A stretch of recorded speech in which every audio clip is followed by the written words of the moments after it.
Welcome to my channel. आज हम करते हैं एक्सरसाइज 4.3 का क्वेश्चन नंबर 1। इसमें आपको सिंपली स्टेटमेंट में कहा है सॉल्व द फॉलोइंग इक्वेशंस, यानी कि जो आपको इक्वेशंस दी हुई हैं इनको आपको सॉल्व करना है। सॉल्व करने का मीनिंग होता है जब आपके पास कोई इक्वेशन है तो उसकी दो साइड्स होती हैं। एक इक्वल्स टू के जो आपके लेफ़्ट हैंड साइड है वो लेफ़्ट हैंड साइड कहलाती है और जो राइट हैंड की तरफ है वो आपकी राइट हैंड साइड कहलाती है। ये आपकी लेफ़्ट हैंड साइड है और ये आपकी राइट हैंड साइड है, इक्वल्स टू के दोनों साइड्स। सॉल्यूशन का मतलब होता है कि आपको कैसे भी करके इसे यहाँ से हटाना है लेफ़्ट हैंड साइड से और 2 को, और आपको इस वेरिएबल y को इधर अकेला करना है और इक्वल्स टू में कोई एक सिंगल नंबर लेकर आना है। जब ऐसी सिचुएशन आ जाएगी तब आप उसे कहेंगे कि आपने इक्वेशन का सॉल्यूशन निकाल लिया है। अब उसके लिए आपको जो भी इसके साथ नंबर्स हैं उनको 1 बाय 1 दूसरी साइड लेकर के जाना है। उसके लिए जैसा कि हमने पिछली एक्सरसाइज में भी डिस्कस किया था, हम ट्रांसपोजिंग मेथड यूज़ करेंगे। अगर आपका कोई नंबर इस साइड प्लस में है तो इक्वल्स टू की दूसरी तरफ जाकर वो माइनस में कन्वर्ट होगा। अगर माइनस में है, जैसे ये नंबर हम बात कर रहे हैं, तो दूसरी जाकर प्लस में कन्वर्ट होगा। इसी तरह मल्टीप्लाई दूसरी साइड जाकर डिवाइड में और डिवाइड दूसरी साइड जाकर मल्टीप्लाई में कन्वर्ट होगी। कैसे होगा देखिए, जैसे मुझे यहाँ पर इस वेरिएबल को अकेला करना है तो इसके साथ एक 2 है और प्लस के 5/2 है, दो नंबर्स हैं। आपको दोनों को एक एक करके दूसरी साइड लेकर के जाना है। अब क्वेश्चन है कि किसे लेकर के जाएं, +5/2 को लेके जाएं या 2 को लेके जाएं। तो इसमें आपको सबसे पहले इस नंबर को लेके जाना है, प्लस या माइनस जो भी है इसे आप दूसरी साइड लेकर जाएंगे। इस जो y वेरिएबल के साथ नंबर है इसे अभी आप कभी भी लेकर नहीं जाएंगे। तो जब आप इसे पीछे लेकर के जाएंगे तो आपके पास यहाँ रह जाएगा 2y इक्वल्स टू, और प्लस में है तो उधर जाके ये नंबर माइनस में कन्वर्ट हो जाएगा। आपके पास रह जाएगा 37/2 और माइनस में आ जाएगा 5/2। अब ये आपके फ्रैक्शनल नंबर्स बन गए। अब इनको कैसे सॉल्व करना है, ये सिंपल वाला मेथड है आपका फ्रैक्शनल का, जो हमने पहले भी डिस्कस किया था। जब दोनों के डिनोमिनेटर सेम हो, जैसे इसके अपॉन में भी 2 है ये, तो आपने सिंगल एक लंबी लाइन इस तरह से ड्रॉ करनी है, 2 अपॉन में लिखना है और इन दोनों नंबर्स को इस तरह से माइनस कर देना है।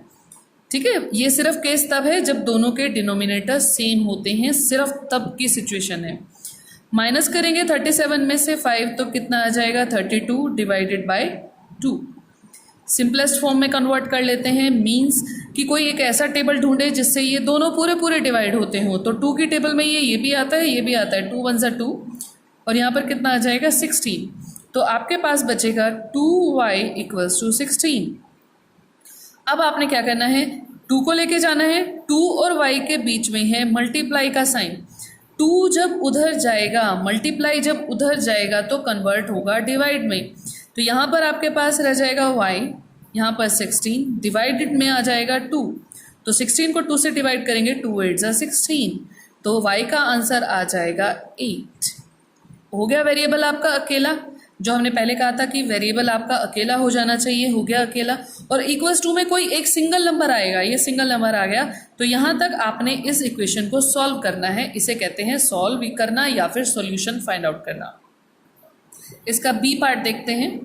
अब कौन सबसे पहले जाएगा उधर, प्लस के 28 उधर जाएंगे और किस में कन्वर्ट होंगे, -28 में। आपके पास रह जाएगा इधर 5t इक्वल्स टू 10 माइनस 28। अब इन दोनों को सॉल्व करना है। इसके आगे, जिसके नंबर के आगे कोई निशान नहीं होता उसके आगे हमारे पास प्लस होता है, जिसे लिखने की ज़रूरत नहीं होती। इन दोनों को सॉल्व करेंगे तो -28 प्लस 10 माइनस प्लस माइनस होता है, कितना आ जाएगा 18 आ जाएगा। और साइन हमेशा याद रखना, जो भी नंबर बड़ा है उसके पास जो साइन है वो लगता है, यानी कि -18। आपके पास आ जाएगा 5t इक्वल्स टू, सॉल्व करके आ गया माइनस की 18। नेक्स्ट आपको 5 को लेके जाना है राइट हैंड साइड पर, दोनों के बीच में है मल्टीप्लाई, तो उधर जाके कन्वर्ट हो जाएगा ये डिवाइड में, डिवाइडेड बाय 5। अब आपके पास ऐसा कोई भी नंबर नहीं है जिससे ये दोनों कटते हों या उसकी टेबल पर आते हों, तो यहीं तक ही आपका इसका आंसर होगा। इसका सी पार्ट देखिए, आप डिवाइडेड बाय 5 और 3 को लेके जाना है तो आप पहले इस नंबर को लेके जाएंगे, 5 को नहीं लेके जाएंगे राइट साइड पर। प्लस के 3 जब जाएंगे तो इसके पीछे जाएंगे और किस में कन्वर्ट होंगे, माइनस में। आपके पास यहाँ पर रह जाएगा a divided by 5 equals to 2 minus 3। अब इन दोनों को सॉल्व करना है तो इस 2 के आगे कोई साइन नहीं है तो प्लस का साइन है, सॉल्व करेंगे -3 प्लस 2, माइनस प्लस माइनस होता है 1 आ जाएगा और साइन जो नंबर बड़ा है उसके पास है वो लग जाएगा। आपके पास आ जाएगा a divided by 5 equals to -1। अब आपको इस वेरिएबल को अकेला करना है तो साथ में है आपके पास 5 और वो भी डिवाइड में, तो डिवाइड उधर जाके किस में कन्वर्ट होगा, मल्टीप्लाई में। आपके पास यहाँ पर आ जाएगा a -1 मल्टीप्लाइड 5 को 1 से मल्टीप्लाई करेंगे 5 और माइनस आगे एज इट इज़ आ जाएगा, तो आपका a इक्वल्स टू -5 यानी कि a की वैल्यू निकल आएगी। चलिए अब इसका देखते हैं डी पार्ट भी बिल्कुल सेम इसी तरह से है। पहले +7 उधर जाएंगे तो किस में कन्वर्ट हो जाएंगे, माइनस में, 5 -7 सेम प्लस है, आपके पास आ जाएगा -7 + 5 -2, तो यहाँ पर आपके पास आ जाएगा -2। ये डिवाइड में है तो डिवाइड उधर जाके कन्वर्ट होगा मल्टीप्लाई में, q अकेला रह जाएगा, -2 मल्टीप्लाइड बाय 4 तो कितना आ जाएगा, -8। ये आपका इस पार्ट का आंसर आ जाएगा। ई पार्ट देखिए इसका, ई पार्ट में आपको ये 5 भी लेके जाना है और 2 भी लेके जाना है, एक एक करके दोनों नंबर्स को लेके जाएंगे उधर।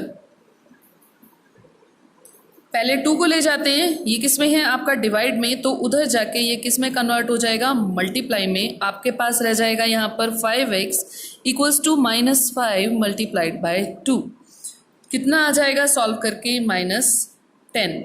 अब आप 5 को लेके जाएंगे वेरिएबल को अकेला करने के लिए, मल्टीप्लाई है तो उधर जाके कन्वर्ट होगा ये डिवाइड में, यानी कि आप इसे ऐसे लिख सकते हैं -10 डिवाइडेड बाय 5, या फिर आप इसे इस तरह से भी लिख सकते हैं, दोनों ही करेक्ट है, कोई भी लिख सकते हैं। 10 को 5 से डिवाइड करेंगे तो कितना आएगा, 2, तो x की वैल्यू आपके पास आ जाएगी -2। अब इसका f पार्ट देखिए, किसे लेके जाएंगे आप, चाहे 5 को ले जाइए उधर या 2 को ले जाइए, आप दोनों में से किसे भी लेके जा सकते हैं। तो हमारा पहले हम 2 को लेके जाएंगे जो डिवाइड में है, डिवाइड उधर जाके कन्वर्ट होगा मल्टीप्लाई में, तो हमारे पास इधर रह जाएगा 5x इक्वल्स टू में 25/4 और 2 उधर मल्टीप्लाई में, इस तरह से हो जाएगा। ठीक है, अब आपने देखो यहाँ पे बच्चे कटिंग हो रही है, कैसे, इसके अपॉन में कुछ नहीं है, आप अपॉन में 1 लगा देंगे।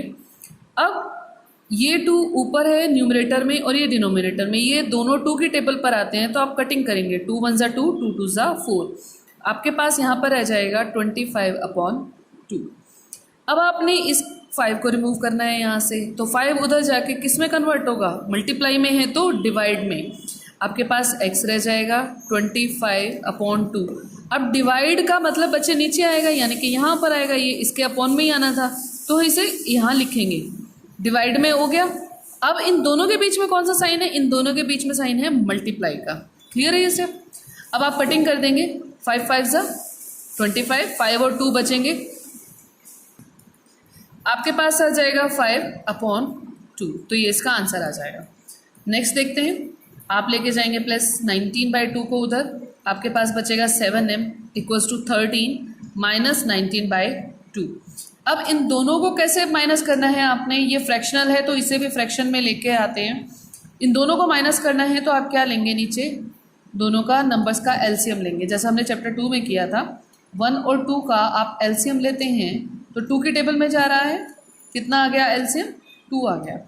तो आपने क्या करना है, एक नीचे लाइन ड्रॉ करेंगे, उसके अपॉन में इसका एलसीएम 2 लिखेंगे, 7m यहाँ पर लिखेंगे इक्वल्स टू। अब आपने क्या करना है, ये नीचे वाला आपने 2 बना दिया, तो नीचे वाले को इसे, तो इसको आपका जो बेस है यानी ये डिनोमिनेटर अब 2 हो गया, इट मीन्स आपने इसको 2 से मल्टीप्लाई किया तभी 2 बना। तो अगर नीचे वाले को 2 से मल्टीप्लाई कर रहे हो तो ऊपर वाले को भी करोगे, दैट मीन्स 13 मल्टीप्लाइड बाय आप 2 लिखोगे, -2 है यहाँ पर भी 2 है, यानी कि किससे मल्टीप्लाई किया है 1 से, तो 2 आ गया, तो यहाँ पर क्या आ जाएगा 19 मल्टीप्लाइड बाय 1। अब सॉल्व कर लेते हैं। 7m इक्वल्स टू 13 2 ज़ा 26 माइनस 19 1 ज़ा 19 डिवाइडेड बाय 2। 26 में से 9 माइनस करेंगे आपके पास आएगा 7 बाय 2 एज इट इज़ रहेगा। अब आपके पास आ गया है 7m इक्वल्स टू 7 बाय 2। आपने क्या करना है, इस 7 को दूसरी साइड लेके जाएंगे, मल्टीप्लाई में है तो उधर जाकर डिवाइड में कन्वर्ट हो जाएगा। तो m equals to 7 by 2, divide है तो डिवाइड के नीचे आएगा यहाँ पर, इन दोनों के बीच में साइन है मल्टीप्लाई का। अब आपका 7 7 से कैंसिल हो जाएगा, ऊपर क्या बचेगा 1, 7 1 ज़ा 7, तो कितना आएगा 1 ऊपर बचा है और डिनोमिनेटर में 2। इट मीन्स आपकी m की वैल्यू आ गई 1 बाय 2। इसका h पार्ट देखते हैं। आपको सबसे पहले +10 को उधर लेके जाना है, ये कन्वर्ट होगा -10 में, इधर आ जाएगा 6z इक्वल्स टू -2 -10 6z -10 और -2, माइनस और माइनस प्लस हो जाते हैं, आपको प्लस करना है 12, बट याद रखें साइन हमेशा माइनस का ही रहेगा, तो यहाँ पर आएगा माइनस के 12। अब ये मल्टीप्लाई में है, उधर जाके डिवाइड में कन्वर्ट होगा, z equals to -12 divided by 6 के टेबल में 12 आता है, 6 2 ज़ा 12, तो कितना आ गया हमारे पास answer, z is equal to -2। I part देखिए, आपको एक एक करके लेके जाना है। 2 को लेके जाएंगे, डिवाइड है तो मल्टीप्लाई में मल्टीप्लाई होगा ऊपर जाकर, तो यहाँ पर रह जाएगा 3l equals to 2 by 3 multiplied by 2। अब आप इसे फ्रैक्शन में लिख लीजिए, अपॉन में कुछ नहीं है तो 1 लगाएंगे, 2 2 ज़ा 4 डिवाइडेड बाय नीचे आएगा 3 1 ज़ा 3, तो आपके पास आ गया 3l इक्वल्स टू 4 बाय 3। आपको 3 भी लेके जाना है, 3 है मल्टीप्लाई में, तो उधर जाके किस में आ जाएगा, ये डिवाइड में आएगा, यानी कि आपके पास इधर l रह गया। 3 डिवाइड में है तो ये डिवाइड के नीचे आएगा 3, इन दोनों के बीच में मल्टीप्लाई का साइन है। कोई कटिंग पॉसिबल नहीं है क्योंकि ऊपर 4 नंबर है, 3 है, जो किसी भी टेबल पर दोनों एक ही टेबल पर नहीं आते, तो आपका आंसर आ जाएगा ऊपर 4 और 3 3 ज़ा 9, तो आपका आंसर l की वैल्यू जो है 4 बाय 9 आ जाएगी। इसका जे पार्ट देखते हैं क्या है। आपको सबसे पहले किसे लेके जाना है, -5 को उधर लेकर जाएंगे तो +5 में कन्वर्ट होगा। 2b divided by 3 equals to 3 और पीछे क्या चला जाएगा प्लस के 5, कितना आ जाएगा प्लस करके 8। अब आपके पास इक्वेशन बनी है 2b अपॉन 3 इक्वल्स टू 8, तो आप किसे लेके जाएंगे, डिवाइड वाले नंबर को उधर लेके जाएंगे तो किस में कन्वर्ट होगा, मल्टीप्लाई में। आपके पास 2b एज इट इज़ रह जाएगा, 8 मल्टीप्लाइड बाय 3 कितना आ जाएगा 24, 2b equals to 24।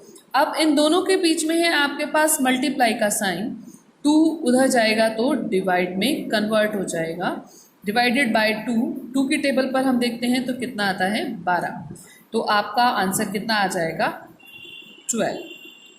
Thanks for watching. Please like and subscribe my channel Home Tuitions.